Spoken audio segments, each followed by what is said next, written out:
And yesterday we reported on our website that the company Colossal Bioscience released images of 3 dire wolf pups, a species that went extinct thousands of years ago.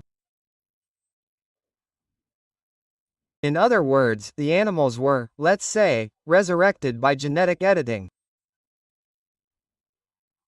The news generated a lot of debate, even some distrust in the scientific community. Today we tell both sides of this story. Curious, isn't it? Let's see. Prehistoric wolves that went extinct more than 10,000 years ago coming back to life. This was the announcement by the company Colossal Biosciences, which caught the world's attention. Even Game of Thrones got in on the hype about this possible return of dire wolves, ferocious giants from the Ice Age that appear in the series. And how was this possible? The company talks about genetic editing.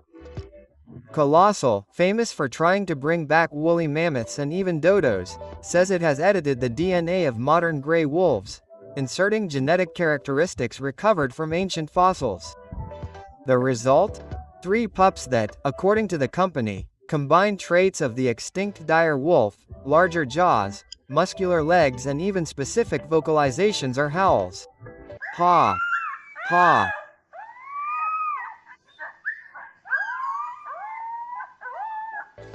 But before considering that we are in fact in a new era of recreation of lost species, the scientific community raises a big alarm. Is this real? Corey Bradskell, professor of global ecology at Flinders University in Australia, says that the animals presented are not true dire wolves, but just slightly modified gray wolves. For him, the changes do not make the animals dire wolves, which would be just genetically tweaked versions of modern wolves. Another critic, Nick Rollins, a paleogeneticist at Otago University in New Zealand, calls the pups hybrids.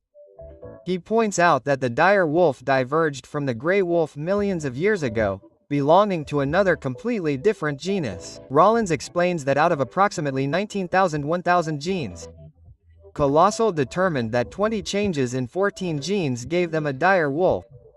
The expert questions this view. The announcement drew global attention and excited many people, but Colossal's work has not yet been published in scientific journals, nor has it undergone peer review, a process essential for validating research. Although the advances seem impressive, there are also doubts about the biological implications of these modifications. It is undeniable that technologies like this open doors to exploring the past in unimaginable ways. However, caution is essential in such a new area of science.